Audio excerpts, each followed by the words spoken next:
नमस्कार साथियों, स्वागत है आपका आज के इंडियन एक्सप्रेस एनालिसिस में।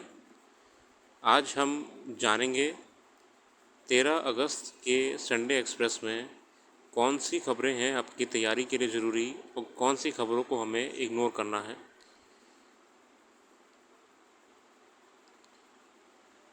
फ्रंट पेज पे as such there is nothing much important. The only thing which we find here to be of a concern is the article about sedition. जैसे कि हम यहाँ पे देख सकते हैं कि सेडिशन का नाम बदल दिया गया है और सेडिशन को लेकर परिवर्तन लाए गए हैं भारतीय न्याय संहिता में।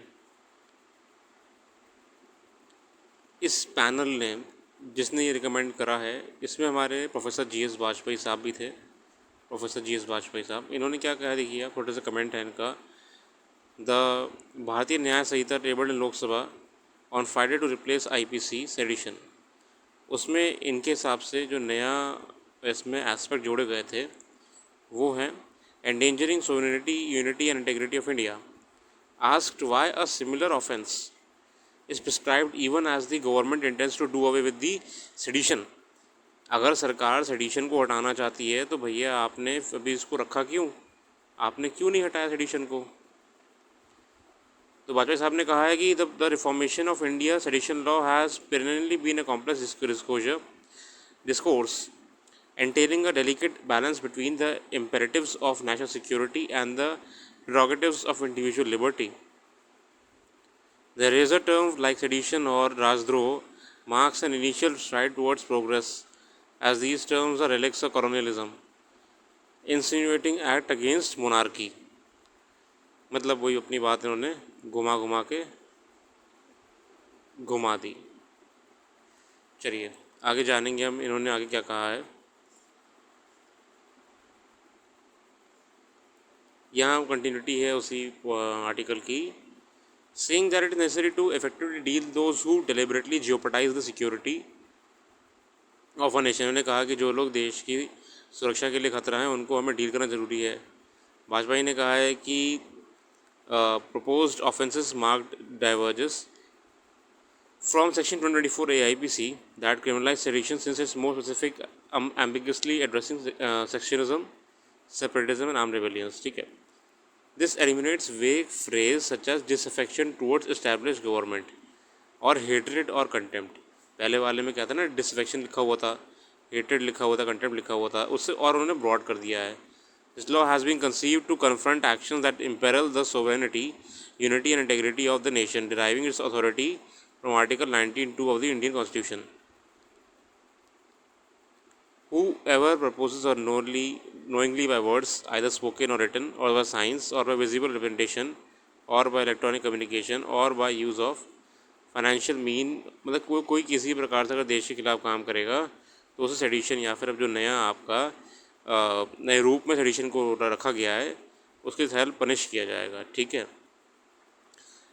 लाइफ इम्प्रिजमेंट हो सकता है जीवन के लिए पूरे, या एक्सटेंड अप टू 7 years और फाइन भी लगेगा आपका। ठीक है, आगे आते हैं।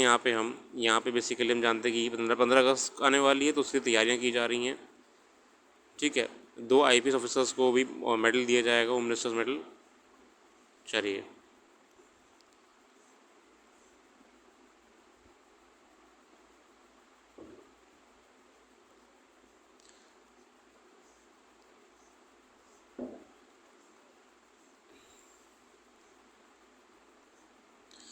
यहाँ पे छोटा सा ऐसी आर्टिकल है मैकॉले साहब को लेके। आईपीसी, अगर हम जानते हैं कि आईपीसी के जनक कहा जाता है मैकॉले साहब को। थोड़ी सी हिस्ट्री टाइप है उनकी ब्रीफ, ऐसा कुछ मतलब इंपॉर्टेंट नहीं है, मगर हम जान सकते हैं कि मैकॉले साहब 1934 में इंडिया आपका आए थे as a legislative member of the governor general's council. अब आप बताइए कि 1934 में कौन से मेजर इवेंट्स हुए थे, या फिर 1934 में आपके कौन गवर्नर जनरल साहब थे। ठीक है, कमेंट सेक्शन में आप बता सकते हैं। Macaulay champion press freedom and the removal of privilege enjoyed by British settlers, appealing straight to the Supreme Court at Calcutta. He also pushed the Western education in English for country। Macaulay साहब के बहुत reforms लाए थे। ठीक है, आप पढ़ लीजिएगा, ये कुछ खास नहीं है यहाँ पे, बस अच्छा आर्टिकल है मैकॉले साहब को लेके। The Law Commission had 5 other members. The ill health of some and lack of competence of others meant that Macaulay had to shoulder all responsibility of writing the first code of criminal law. Macaulay साहब ने IPC लिखी थी आपकी पूरी। इसमें ये बताया कि कैसे मैकॉले साहब को एग्जाम्पल्स बहुत पसंद थे, ठीक है ना। A book on his life and letters highlights how Macaulay weaved his interest in an illustration to explain the crime of theft. उन्होंने कहा कि चोरी समझाने के लिए कैसे बताया था, या पढ़ लीजिएगा। हम जानते हैं, अगर आप लोग लॉ से जुड़े रहे हैं तो लॉ में सारे एग्जाम्पल ऐसे ही होते हैं कि a being on friendly term with Z, Z goes to library in Z is absence and takes a book without Z express. मतलब उनको एग्जाम्पल और इलस्ट्रेशन से पढ़ाना बड़ा अच्छा लगता था। Macaulay completed the drafting in 1887 and it finally became law after a year after he died in 1860. IPC तरफ से चली आ रही है 1860 से आपकी चली आ रही है। यहाँ पे हमारे राइटर साहब ने उनको अक्यूज़ करा है कि he was racist and a contemptuous of Indians and their customs and criminal code. He wrote made British rule even more effective, ठीक है ना। ये छोटा सा आर्टिकल है मैकॉले साहब को लेके, यहाँ पे कुछ खास नहीं है, छोड़ दीजिएगा।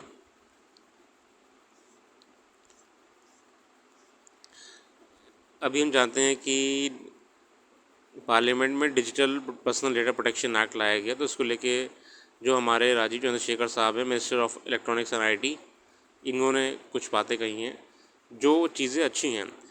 डेटा प्रोटेक्शन बिल जो नया लाया गया है इसकी तारीफ़ ही हो रही है, क्योंकि इसमें सिटीजन्स का जो डेटा है वो सुरक्षित रखने के लिए बहुत सारी बातें करी गई हैं, ठीक है। जैसे कि यहाँ पूछा गया इनसे, we have seen examples of companies like clear view AI, whose entire business model is to scrap public images of people to build a facial recognition surveillance tool. Shouldn't people be protected from that? तो इसमें उन्होंने कहा है कि हाँ, section 6/6 में लिखा हुआ है कि वो डेटा प्रिंसिपल विड्रॉज और consent data fiduciary shall cease processing their personal data. अगर आप मना कर देंगे तो भैया आपका डेटा कोई भी इस्तेमाल नहीं करेगा। आगे देखिए, यहाँ पे आपका लिखा हुआ है कि There is however another provision which requires entities retain data for law enforcement purposes. हाँ, अगर कानूनी पर्पस के लिए चाहिए होगा तो डेटा वो रोका जा सकता है, ठीक है ना। सेंट्रल गवर्नमेंट में satisfied that a data fiduciary has ensured that its possessing of personal data of children is done in a manner that is very infallibly safe. Notify the age above which data fiduciary shall be exempted.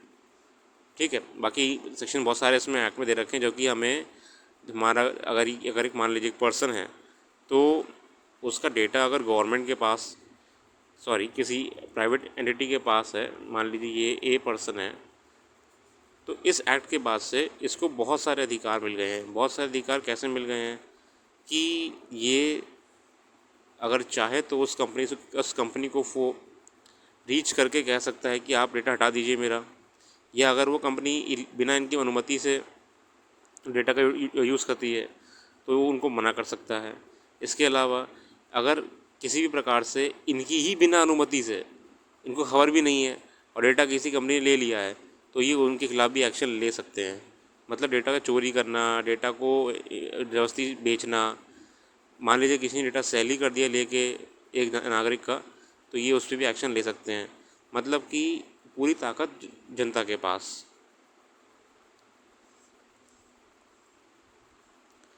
Section 19(1) The Data Protection Board consists of chairperson and such number of other members as central government notify।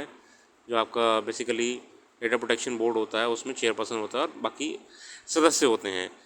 Central government को block platform that have been find at least 2 occasions of violating the law.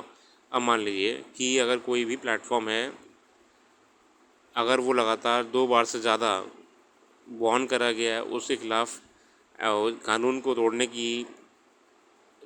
को लेकर action लिया गया है, अगर उसके ऊपर भी कुछ करता है ना, तो उसके हम पूरा प्लेटफॉर्म ही ब्लॉक कर देंगे, ठीक है। आगे यहाँ पे बहुत सारी बातें हैं, बहुत अच्छा है। डेटा प्रोटेक्शन बिल नागरिक को बहुत ही मजबूत कर देगा। हमारे देश में ऐसे बिल लाने चाहिए जो कि वर्तमान समय के हिसाब से कार्य करें।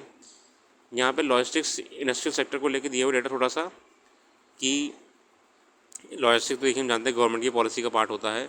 वेयर हाउसिंग को देखिए यहाँ पे कैसे मुंबई में सबसे ज़्यादा वेयर हाउस है, ठीक है ना, क्योंकि ट्रेड बहुत ज़्यादा होता है पुणे, दिल्ली, कोलकाता में आपका वेयर हाउसिंग की यहाँ पे एक रैंकिंग के हिसाब से दे रखा है, ठीक है। आगे देखो यहाँ पे ये फॉरेस्ट रिजर्व जो हमारे हैं, फॉरेस्ट रिजर्व वो नीचे जा रहे हैं, dropped for third consecutive week. Reserve Bank, in the previous reporting, the overall reserves had dropped to $3,165 billion, है ना. ये थोड़ा सा gold reserves were down by $224 million overall. जो इंडिया का फॉरेक्स रिज़र्व है वो बहुत ही डाउन चला गया है इस आर्टिकल के हिसाब से. आगे यहाँ पे ऐसा कुछ खास नहीं है. संडे एक्सप्रेस बेसिकली एक ब्रॉड टाइप आर्टिकल्स इसमें आते हैं, डायरेक्टली इंपॉर्टेंट नहीं होता है इतना. बाकी आप देख सकते हैं यहाँ पे. अब देखिए रशिया ने कोई 2 ड्रोन गिरा दिए, 20 ड्रोन गिरा दिए, तो आपके लिए अभी किसी काम का नहीं है ना. ठीक है. बाकी अगर हम हर टॉपिक से ही निकालना शुरू कर देंगे तो सिलेबस तो बहुत बड़ा हो जाएगा. आप कितने टॉपिक्स को कवर करोगे एक बार में, है ना. ये हमको जाना ज़रूरी है. ठीक है. यहाँ पे एक छोटा सा ऐसी बात थी. देख रहे हैं कि डीवाई आपके चंद्रचूड़ साहब हैं CJI. एक ऑनलाइन हियरिंग के दौरान किसी ने कमेंट डाला था कि पहले कहते ना, आप देखोगे पुरानी वीडियोस में तो जो CJI साहब है इनकी कुर्सी ऊंची होती है, बाकियों की नीची होती है.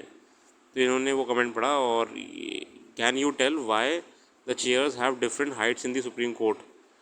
तो चंद्रचूड़ साहब ने तो कहा कि हाँ सही बात है यार, ये तो कोई तुक नहीं बनता है. तो उन्होंने क्या करा कि कहा सारे जजेस की जो चेयर हैं वो बराबर करिए आप.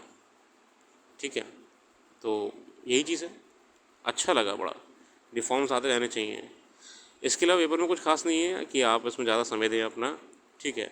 अब ये नेशनल हाईवे को लेके कैग की रिपोर्ट है, उसमें भारतमाला परियोजना का जिक्र हो रहा है. The cabinet committee on economic affairs approved Bharatmala परियोजना. आप क्या करोगे इसमें, आप अध्ययन करिए कि भारतमाला परियोजना क्या है. भारत माला परियोजना क्या होती है.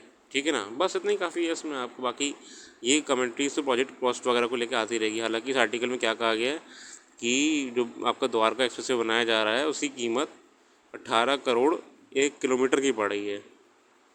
तो ये तो ओवर बजट जा रहा है. ठीक है. क्या ना आपकी ऑडिट करके ये रिपोर्ट बनाई थी. ठीक है.